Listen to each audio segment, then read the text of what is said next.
Halo teman-teman pemuda, kita bersyukur pada Tuhan. Kita bisa mendengarkan firman Tuhan. Pada kesempatan ini kita akan belajar tentang Yesus versus dengan Herodes. Tentu yang kita bahas bukanlah peperangan secara fisikal, tetapi lebih pada peperangan antara peran. Dan kita melihat bagaimana Kristus akan menyikapi peperangan antara dirinya dengan Herodes itu sendiri. Teman-teman, sebelum kita mendengar firman, kita berdoa terlebih dahulu. Tuhan Yesus yang baik, kami bersyukur bila kami boleh mendengar firman, bila kami boleh diisi dengan kebenaran, sehingga kami boleh mengenal Tuhan, mengasihi Tuhan, dan juga menjalankan firman-Mu dalam hidup kami. Berkati kami, supaya kami boleh menjadi anak-anak Tuhan yang hidup mengasihi dan memuliakan Tuhan. Berkati hamba-Mu yang menyampaikannya juga. Dalam nama Yesus kami berdoa. Amin. Teman-teman, kita membahas mengenai Yesus versus Herodes.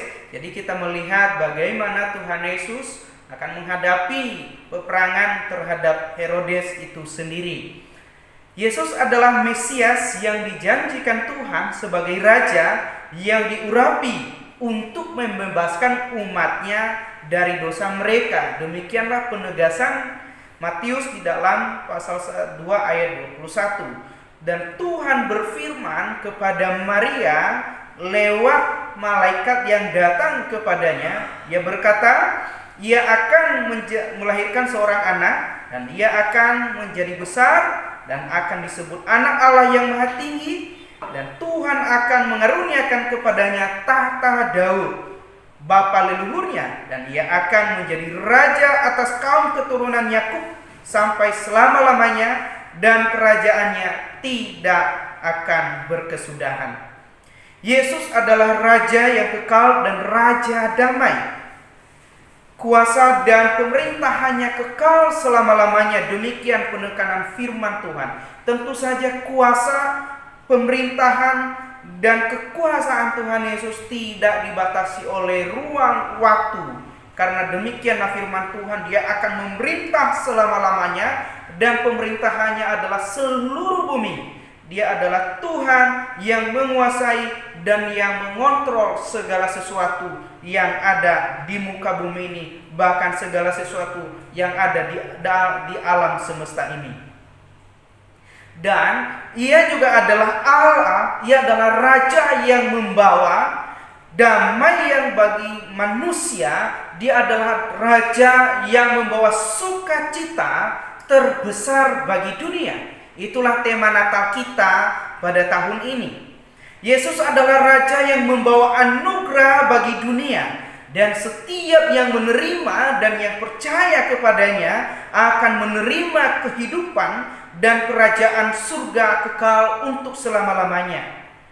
Oleh karena itu, kita melihat siapakah Dia. Dia bukan raja dunia. Dia bukan raja yang lahir dari dunia, tetapi Ia adalah Raja yang dari surga turun ke dalam dunia untuk melayani, untuk memberikan nyawanya bagi seisi dunia, bagi orang yang percaya, dan supaya mereka yang percaya beroleh diselamatkan. Nah, di sana kita bisa melihat bagaimana Kristus yang lahir sebagai Tuhan dan Juru Selamat dan berperan sebagai Raja yang membebaskan umatnya dari belenggu dosa. Yesus adalah Raja yang rela mati.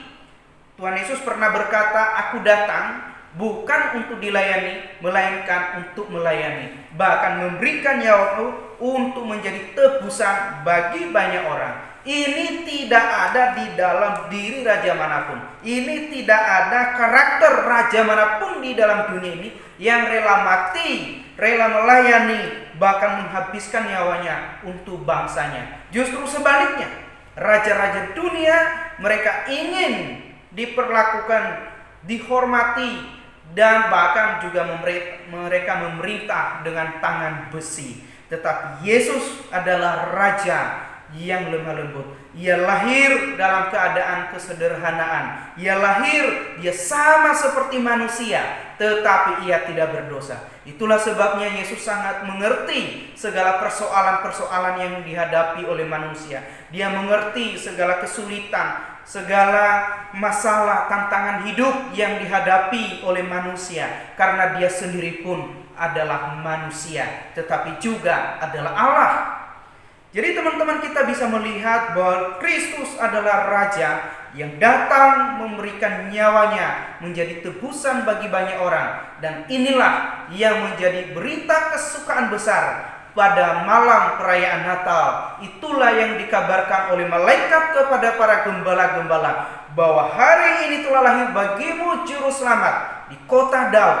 Dia adalah Yesus Kristus yang datang untuk menyelamatkan umatnya. Lalu kalau kita melihat bagaimana dengan Herodes, seorang kaisar pada zaman itu atau seorang raja, tentu saja dia juga sangat berbeda dengan Tuhan kita Yesus Kristus. Sedikit kita melihat profil daripada Herodes ini. Herodes adalah seorang kaisar Roma pada zaman Yesus lahir. Yang mempunyai 10 istri dan 2 dari antaranya adalah keponakan-keponakannya sendiri. Nama kakeknya adalah Antipas dan ayahnya adalah Antipater.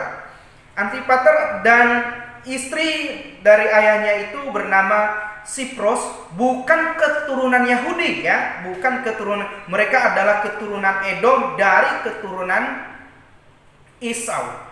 Herodes Agung ini menjadi orang Yahudi melalui pernikahannya. Setelah dia menceraikan istri pertamanya, lalu dia menikah dengan seorang Yahudi bernama Mariamne, dan pada akhirnya dia dinobatkan menjadi seorang Yahudi sehingga dia bisa diterima di kalangan Yahudi. Namun dalam perjalanan pernikahan mereka dengan istrinya tidak selalu berjalan dengan mulus. Dia itu seorang yang jahat terhadap pemimpin agama, itulah sebabnya dia membunuh seorang imam. Dan pada akhirnya muncul permusuhan dia dengan istrinya Miriam. Setelah dia membunuh imam itu, maka mulai muncul lagi keraguan antara dia dengan istrinya. Sehingga dia mencoba mencari cara bagaimana supaya dia ini bisa melenyapkan istrinya. Dan pada akhirnya dia menuduh istrinya mengatakan berzina dan memvonisnya dihukum mati. Nah, setelah istrinya mati, maka dia melihat bagaimana pandangan orang terhadap anak-anaknya dari pernikahannya dengan Mariamne ini. Dan dikatakan jangan-jangan nanti kekuasaan tahta sebagai raja itu diberikan kepada anak-anaknya. Sehingga dia mulai menangkap anak-anaknya itu dan membunuh mereka satu persatu. Sehingga tahtanya, kekuasaannya seolah-olah tetap menjadi haknya dia. Namun tidak lama kemudian sejarah menceritakan bahwa Herodes itu mengangkat dari anak-anak setelah dia membunuh istrinya dan anak-anaknya, dia menikah lagi dengan wanita lain dan pada akhirnya dia melahirkan anak-anak. Dan di situ dia mencoba mengangkat anaknya itu sebagai calon penerusnya berikutnya. Namun di masa-masa tuanya diperkirakan sekitar 68 sampai 69 tahun menjelang usia ke-70 tahun, dia dipenuhi dengan kekhawatiran, ketakutan. Nah, suatu kali dia pergi jauh dari kota dan di sana dia mencoba untuk bunuh diri dengan mengambil sebilah pisau dan dia akan menghanguskan di tubuhnya, tetapi ada orang yang mencoba melindungi dan mencegah dia. Dan pada akhirnya dia tidak mati. Namun peristiwa coba bunuh diri ini sampai kepada anaknya. Ketika sampai di sana, maka anak ini merasa bapaknya sudah mati. Tetapi karena bapaknya mendengar bahwa anaknya menyebut dia sudah mati, akhirnya dia sangat marah sekali. Ketika dia sangat marah dan dia kembali membunuh anaknya itu. Dan pada akhirnya kekuasaannya itu tetap kepada dia. Dalam masa-masa itu kita melihat di dalam Alkitab bahwa ada orang Majus dari timur. Nah, sampai kepada kisah yang ada di dalam Alkitab, ada orang Majus dari timur memberitahukan kepada Kaisar, kepada Herodes Agung ini bahwa ada raja orang Yahudi yang lahir. Mereka telah melihat bintangnya. Dan sejak itu dia mulai marah dan membunuh semua bayi-bayi Ibrani, bayi-bayi orang Israel yang berusia di bawah 2 tahun, yang berusia 2 tahun ke bawah. Dan akhirnya Alkitab mengatakan di dalam mimpi kepada Yusuf, dia bawalah anak itu sampai nanti Herodes itu mati. Nah, teman-teman yang dikasihi Tuhan, inilah satu figur seorang pemimpin yang seorang yang kasar, yang jahat, yang lalim. Kalau kita melihat Tuhan Yesus adalah raja yang agung, raja yang mulia, raja di atas segala raja, datang ke dalam dunia untuk menyelamatkan umatnya. Sementara Herodes adalah seorang raja yang lalim, raja yang jahat. Dia membunuh setiap orang-orang yang tidak sependapat dengan dia. Oleh karena itu, apa yang bisa kita pelajari dari kisah ini? Yang pertama, kita belajar bahwa Yesus adalah Tuhan dan Raja alam semesta. bahwa dia akan datang bukan hanya sebagai raja yang datang menyelamatkan, tetapi dia juga akan datang nanti kelak untuk menghakimi semua orang, dan mereka yang percaya akan mendapatkan mahkota kehidupan ketika Tuhan Yesus datang sebagai raja. Tetapi bagi mereka yang tidak percaya, menolak dan membunuh Yesus, dia akan datang untuk menghakimi dan mengadili mereka dan untuk membuang mereka di dalam api neraka.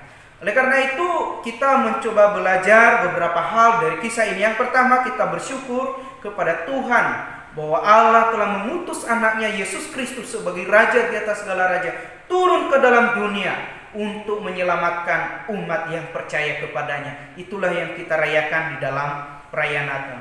Yesus adalah raja segala raja, namun ia datang ke dalam dunia yang berdosa bukan untuk dilayani, melainkan untuk melayani dan memberikan nyawanya sebagai tebusan bagi banyak orang. Sementara Herodes adalah raja yang gila hormat, gila jabatan, bahkan dia rela menghabiskan nyawa orang-orang yang mengasihi dia demi sebuah jabatan.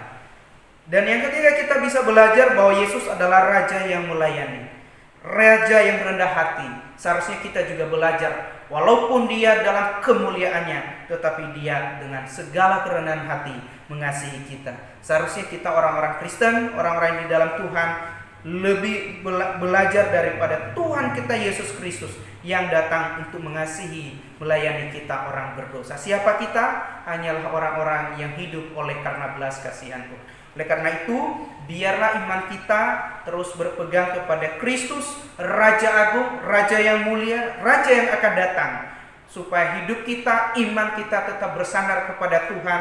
Tetap tekunlah di dalam iman kepada Tuhan kita Yesus Kristus, karena dia adalah berita kesukaan besar, yaitu Raja damai yang membawa keselamatan bagi seisi dunia. Tuhan Yesus memberkati kita semua. Amin.